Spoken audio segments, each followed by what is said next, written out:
Բարև ձեզ, եթերում վերելք հաղորդաշարն է։ Սկսում ենք 2026 թվականի եթերաշրջանը։ Եթե հիշում եք, անցյալ տարվա վերջին թողարկումը ես վերնագրել էի այսպես գոյության պայքարի 2026 թվական։ Այսինքն ահազանգել էի, որ 2026 թվականին, եթե մենք ազգակիներս մեզ պահենք այնպես, ինչպես պահել ենք 2025-ին, այսինքն չկազմակերպված սեփական ծրագիրը չունեցող ընդամենը արձագանքող, ապա կարող է 2027-ին շատ տխուր պատկեր ունենանք։ Ես չնկարագրեմ այդ պատկերի տխրությունը, ինձ թվում է շատերդ կարողանում եք ձեր երևակայությամբ այն տեսնել։ Իսկ այս թողարկումը ես վերնագրել եմ այսպես ազգակիրների հրատապ անելիքները 2026-ին։ Այսինքն ինչ հրատապ անելիքներ կա ազգակիրների համար, որը իրականացնել անհրաժեշտ է, որպեսզի հանկարծ 2026-ը չլինի վերջինը ազգակիրների համար։ Ու ասեմ, նման ահազանգ հնչեցնողներ կան։ Այսինքն մենք պարտավոր ենք հաշվի առնել անցյալ տարիների մեր դառը փորձը եւ փորձել ունենալ սեփական քայլերի համակարգ։ Ես շատ մեծ բաներ չեմ ասում, խնդիրը դրված ազգակիրների պահպանությունը, որովհետեւ եկեք ընդունենք, որ մեր երկիրը նվաճված է, Աստված գիտի, որ ուժերի կողմից օտար, իսկ երբ որ երկիր են նվաճում, առաջի քայլը դա հենց ազգակիրների ոչնչացումն է, դրանց վերացումն է, ճնշումն է, որտեղ իրենք իրենցից վտանգ են ներկայացնում։ Կարող եմ կարճ երկօրինակ բերել, երբ որ երկրորդ համաշխարհային պատերազմի ժամանակ արդեն գերմանացիները ներխուժում էին Լեհաստան, կար հատուկ հրաման առաջնահերթ մտավորականությունը ոչնչացնել։ Որովհետև առանց մտավորականության, առանց իրական մտավորականության, առանց ազգակիր շերտի ժողովուրդը վերածվում է ամբոխի, որին հեշտ է կառավարել։ Ու կառավարել պետք չէ, այսպես հոտային բազմություն է դառնում։ Մի օրինակ էլ կա, երբ որ այդ նույն ժամանակներում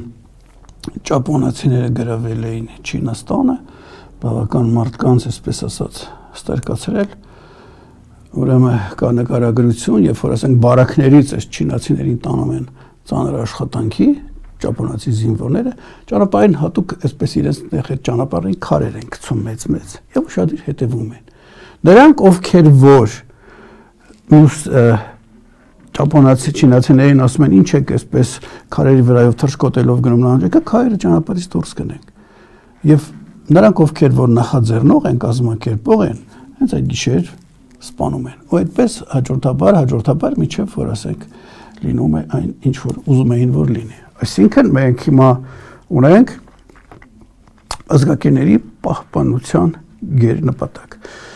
Սակայն որպեսզի մենք կարողանանք իրականությունը հաշվի առնող քայլեր անել եւ ոչ թե ուտոպիաների մեջ մնալ կամ տրվել ուրիշի խաղերին, ինչպես ես ասում մնալ մատրիցայի մեջ, մենք պետք է իրականությունը շատ լավ հասկանանք։ Շատ լավ հասկանանք, ինչ ենք ունեցել 2025 թվականի ավարտին, ինչ ունենք այսօր, իրականությունը ինչ է, դրանից նոր բխելու են մեր քայլերը։ Հիմա այս թողարկման հիմնական նպատակը ձեզ ներկայացնելն է իրականությունը։ Շատերը դա տեսնում եք, համենայն դեպս չի խանգարի, որ փորձենք ամփոփ ներկայացնենք։ Եվ այս հարցում ինձ օգնել են էլի մի շարք ազգակիրներ, որոնք տարեվերջին ներկայացրել էին իրենց անհանգստությունը, իրենց պատկերացումները, նույնպես ասենք տառապանքից դրդված։ Եվ ես հիմա դրանք կներկայացնեմ եւ փորձենք քննարկենք։ Առաջինը այս տեքստի հեղինակ չկար, ցավոք սրտի, որպեսզի ես ձեզ ներկայացնեմ, ինչ որ մի կայքեր, ինչ որ անուն ուներ, բայց ասենք հեղինակ չկար։ Ես հիմա ձեզ ներկայացնում եմ իր վերլուծությունը, թե ինչ էր իրենից ներկայացնում 2025-ը, ինչ տվեց, ինչ տարավ եւ փաստորեն այսօր մենք ինչ ունենք ազգակիրներս։ Սկսում եմ մեջ բերել։ 2025 թվականը Հայաստանի նորագույն պատմության մեջ մնաց որպես ինքնակայքայման խորացման փուլ։ Այս դժգույն տեղերը պիտի ֆիքսեմ, այսպես ասած ընդգծեմ, իմ մոտ ընդգծած է, բայց եթերում ընդգծելը դա կրկնելն է։ Հայաստանը նորագույն պատմության մեջ մնաց որպես ինքնակայքայման խորացման փուլ, այսինքն խորացման փուլ կար, ինքնակայքայում կար, ել ավելի խորացավ, ինքնակայքայվում է։ Այս տարին ամփոփեց այն գործընթացները, որոնք սկսվել էին ավելի վաղ, սակայն հենց 25-ին դարձան համակարգային, բացահայտ եւ գրեթե չթաքցվող հակահայ քաղաքականությունը այլևս չէր քողարկում սխալներով կամ պարտադրված հանգամանքներով, այն հանդես եկավ որպես գիտակցված պետական գիծ։ Սա առաջին, երկրորդ դիտարկումը նույն հեղինակի։ Իշխանությունը, բարձրում իշխանությունը այստեղ անուն կա չեմ կարդում, Իշխանությունը 25-ին վերջնականապես հաստատեց մի քաղաքական փիլիսոփայություն, որի առանցքում ոչ թե հայկական պետականության պահպանումն էր, այլ դրա վերաձևակերպումը ազգային բովանդակությունից զրկված, պատմական հիշողությունից կտրված եւ ինքնության հենասենությունները մերժող տրամաբանությամբ։ Հայ առաքելական եկեղեցու դեմ շարունակվող հարձակումները այս քաղաքականության խորհրդանիշն էին։ Եկեղեցին այլևս չէր դիտարկվում որպես ազգային ինքնության կրող, այլ ներկայացում էր որպես խոչընդոտ նոր Հայաստանի կառուցման ճանապարհին։ Սա պարզապես աշխարհիկ պետության գաղափարի պաշտպանություն չէր, սա հոգևոր հիշողության դեմ ուղղված պետական պատերազմ էր։ Կրթական դաշտում շարունակվեց պատմության ազգային արժեհամակարգի եւ ինքնության նոսրացումը։ Հայոց պատմությունը ներկայացվեց ոչ թե որպես պայքարի եւ գոյատևման ուղի, այլ որպես սխալների շղթա ճակերտներում, որից պետք է հրաժարվել։ Ցեղասպանության թեման աստիճանաբար դուրս մղվեց պետական օրակարգից հանուն ճակերտավոր խաղաղ ապագայի։ Եվ երրորդ դիտարկումը հեղինակի 2025-ին խաղաղության անվան տակ շարունակվեց մի գործընթաց, որն իրականում միակողմանի զիջումների քաղաքականություն է։ Ադրբեջանի ներկայացվող խաղաղության օրակարգը ճակերտավոր դարձավ լեգիտիմության գործիք, Արցախի կորստից հետո նաև Հայաստանի ինքնիշխանության հաշվին։ Զանգեզուրի միջանց կոչվող գաղափարը, որ կարել վերաբանվի, մնաց արտաքին ճնշման առանցքային գործիք, իսկ իշխանության դիրքորոշումը մշուշոտ, խուսափողական եւ երբեմն նվաստացուցիչ ավելի շատ հիշեցնում էր պարտվողի խոսք, քան ինքնիշխան պետության ղեկավարի դիրք։ Թուրքիայի հետ հարաբերությունների ճակերտավոր կարգավորումը նույնպես իրականացվեց առանց պատմական պատասխանատվության, առանց նախապայմանների վերանայման, առանց ազգային արժանապատվության պաշտպանության։ Հայոց ցեղասպանության հարցը փաստացի դուրս եկավ պետական խոսքից, փոխարինվելով ճակերտներում նոր էջ բացելու վտանգավոր ձևակերպումներով։ Չորրորդ դիտարկումը 2025-ը դարձավ ներքին բռնաճնշումների ինստիտուցիոնալացման տարի։ Ընդդիմադիր քաղաքական ուժերի, հասարակական ակտիվիստների եւ անկախ լրատվամիջոցների նկատմամբ ճնշումները այլևս չէին կրում բացառիկ բնույթ, այլ վերածվել էին կառավարման մեթոդի։ Ընդդիմադիր գործիչների կալանավորումներ հաճախ իրականացվում էին աղոտ,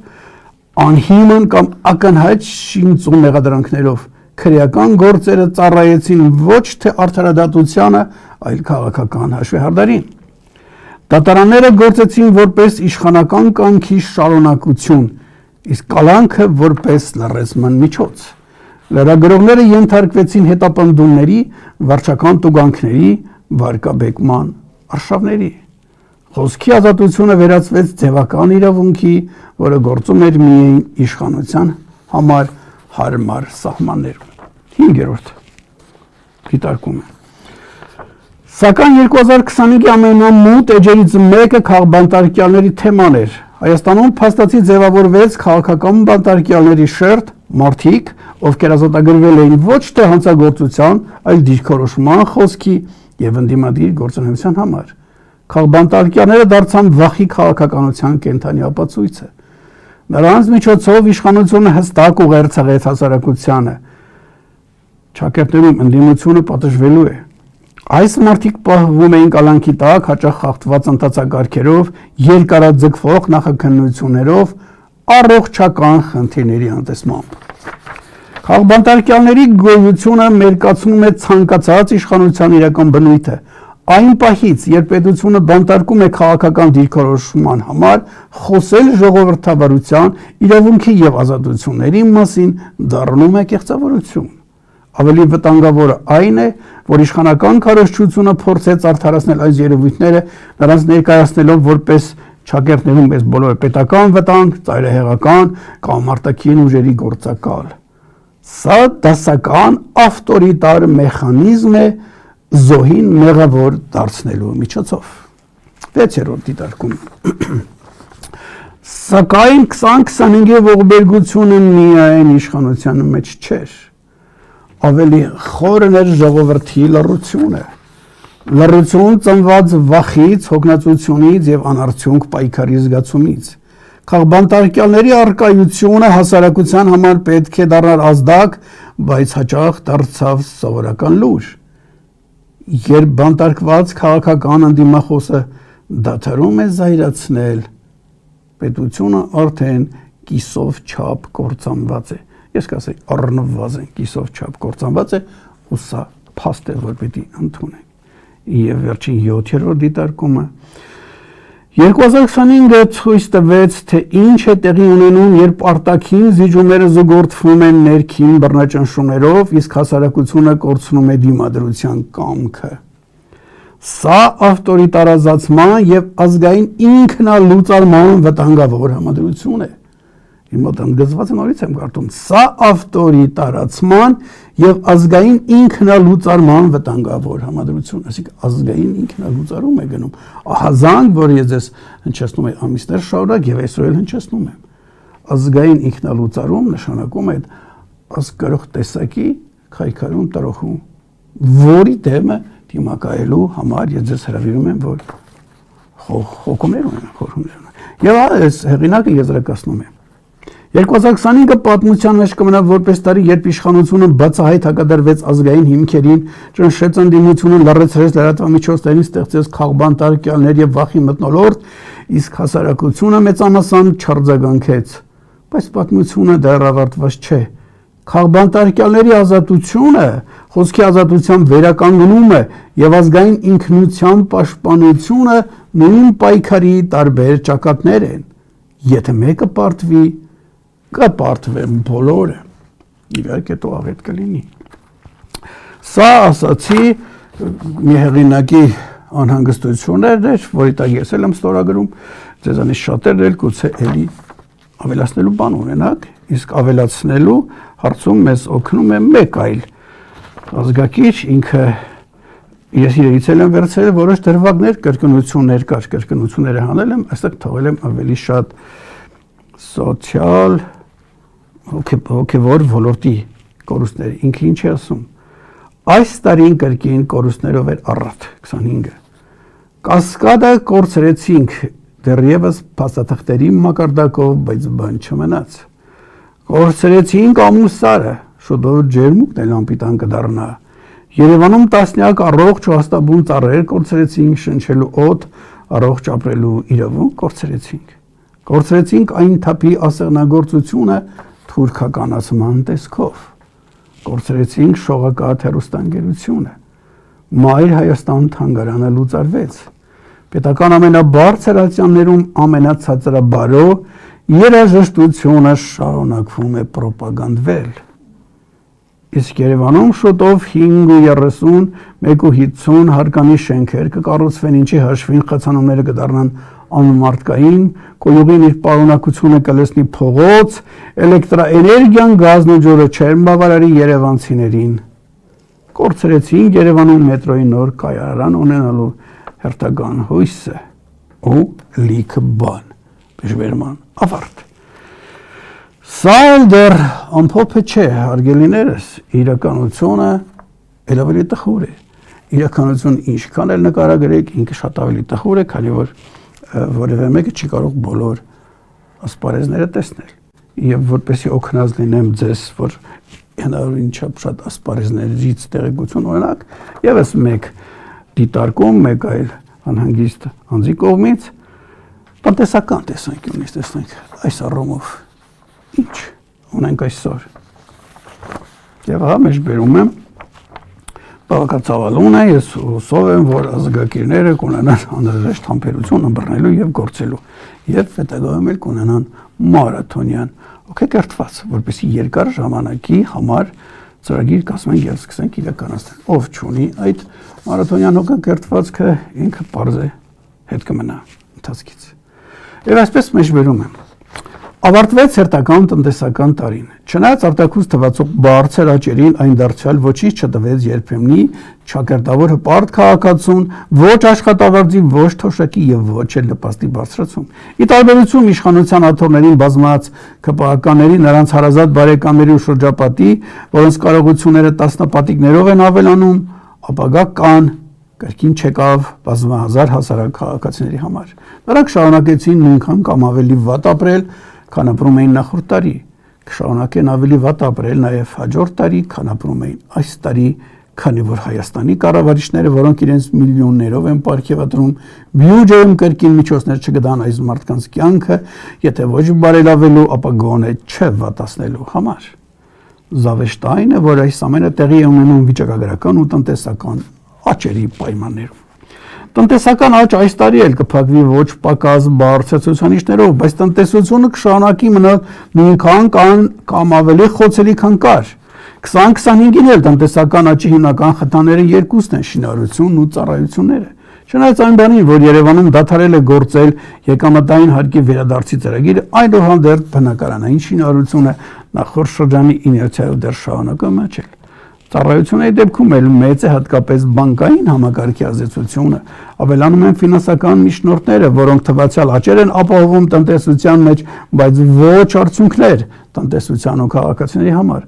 Ավելին դրանք շատ դեպքերում ի հաշիվ տնտեսության ու քաղաքացիներ են։ Այնպես է ստացվել, որ տնտեսությունն ու քաղաքացիները աշխատում են, որպեսզի բանկերը հարստանան։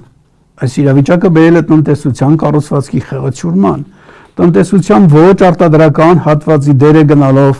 ավելանում է արտադրականինը պակասում։ Դրա համար էլ տնտեսությունը աճում է, իսկ տնտեսության արտահանելի հատվածի կարողությունները չեն ավելանում։ Խոր անկման մեջ է արտահանումը։ Արտահանման ծավալները 2025-ին կրճատվեցին գրեթե կիսով չափ։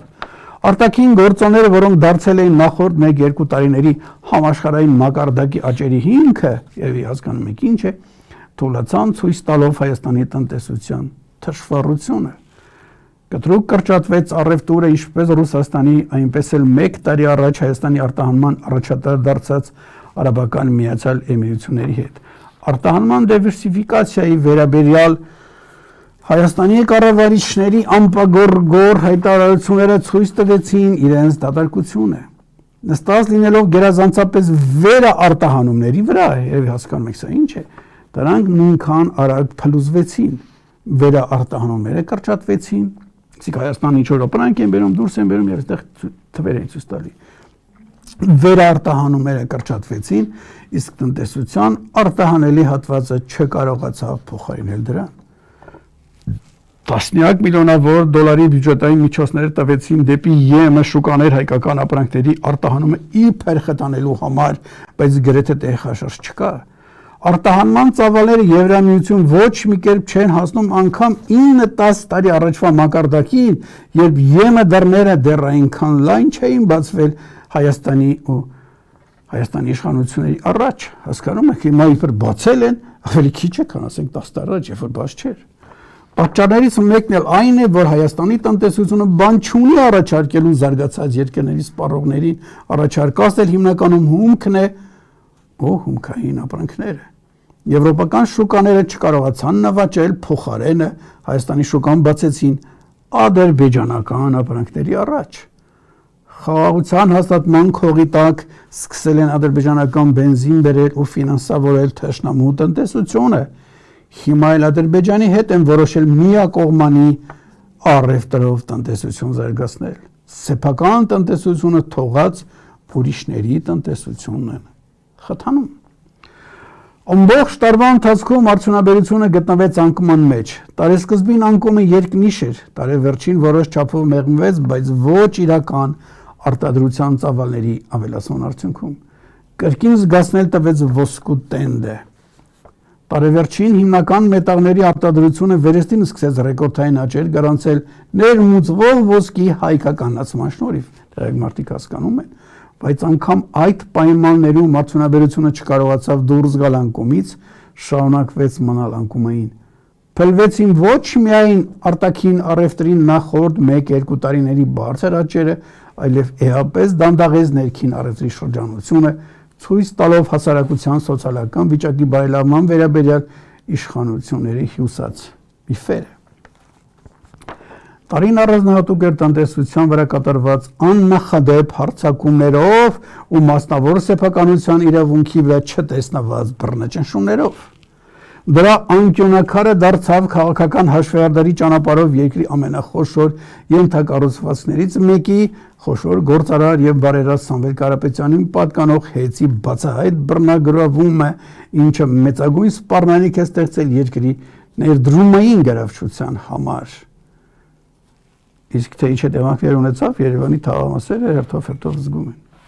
Ներդրումների կարոտ Հայաստանի տնտեսությունը կանգնած է ընդհանրապես ներդրումները կորցնելու վտանգի առաջ։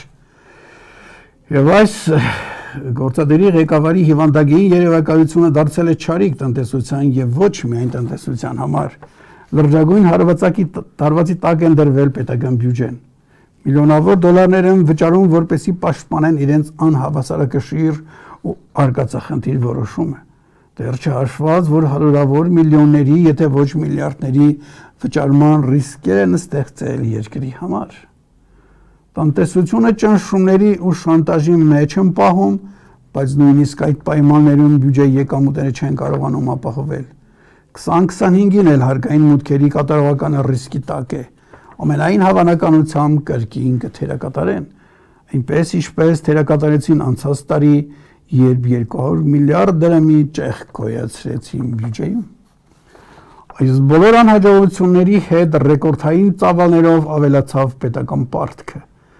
Պարտքի տարեկան ցուցանիշները դեռ չեն ամբողջացրել, բայց սպասվում է, որ մինչև տարեվերջ եւս 1.5 միլիարդ դոլարով պարտք կավելացնեն եւ կհասնեն 14.3 միլիարդի։ 11 ամսում արդեն շուրջ 1.4 միլիարդով կամ գրեթե 11%-ով ավելացրել են։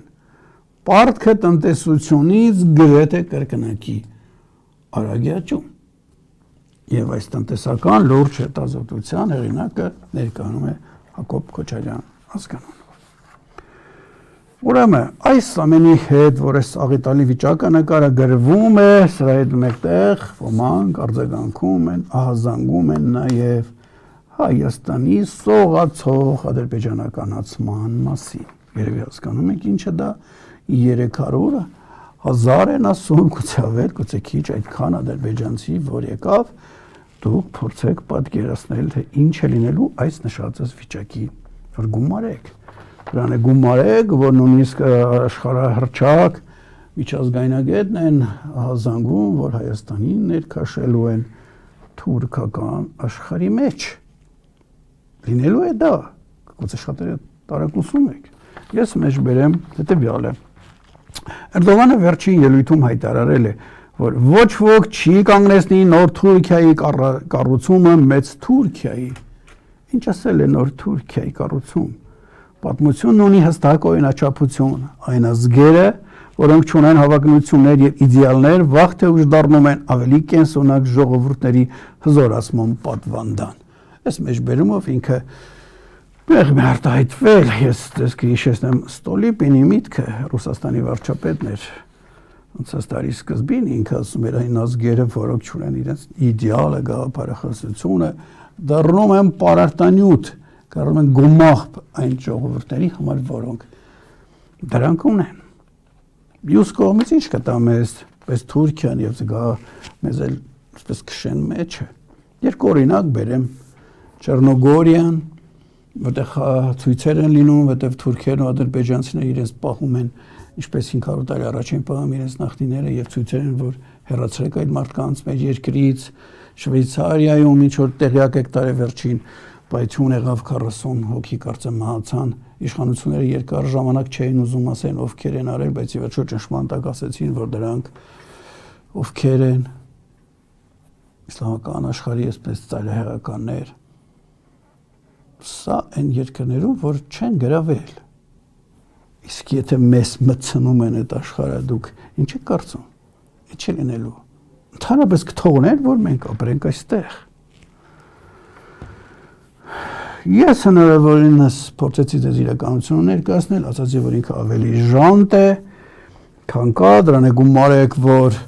աշխարհաքաղաքական ուժեր կան, որ կանգնած են այս ամենի թիկունքում, այս ամենը իրենց ծրագիրն է եւ այդ ծրագրին կառչած են համառորեն իրենց ահռելի ֆինանսներով եւ հզոր այսպես կառույցներով, ինստիտուտներով։ Ես հիմա հորդորում եմ նայեք շուրջը եւ ինքներդ փորձեք նշել ձեր մոտ, որ քաղաքական ուժերն են կամ գործիչներ են, որ սա ձեզ ներկայացնում են անկեղծորեն եւ հրավիրում են խորհելու ինչ-որ բան անելու ուղղությամբ, կոնկրետ, հստակ այս ամենը հաշվի առնելով։ Եվ ընդհանրապես, որպեսզի այդ առաջարկները լինի իրատեսական, պիտի իրականությունը պարզենք։ Ես իրականությունը ներկայացրեցի, նորից եմ ասում, սա ամբողջ չի։ Դրան գումարեք, էլի վերլուծություններ կլինեն, գուցե ընթացքում ես էլի լարացնեմ, հետո արտաքին ուժերը պիտի պարզենք ովքեր են, նոր մտածենք այդ մասին, մտածենք այն մասին, թե ինչպես ենք ազգակիրների պահպանումը իրականացնում։ Այս մասին մենք կխոսենք հաջորդիվ, պատրաստ եղեք ոչ միայն, ինչպես ասում են, ճառեր ասելու, այլ արդեն կազմակերպչական աշխատանքների։ Դա քաղաքական չի լինելու, այսպես մենք փորձելու ենք ազգակիրներին համախմբենք, ստեղծենք ազգակիրների միություն։ Այսօր այսքանը, միշտ նոր հանդիպում։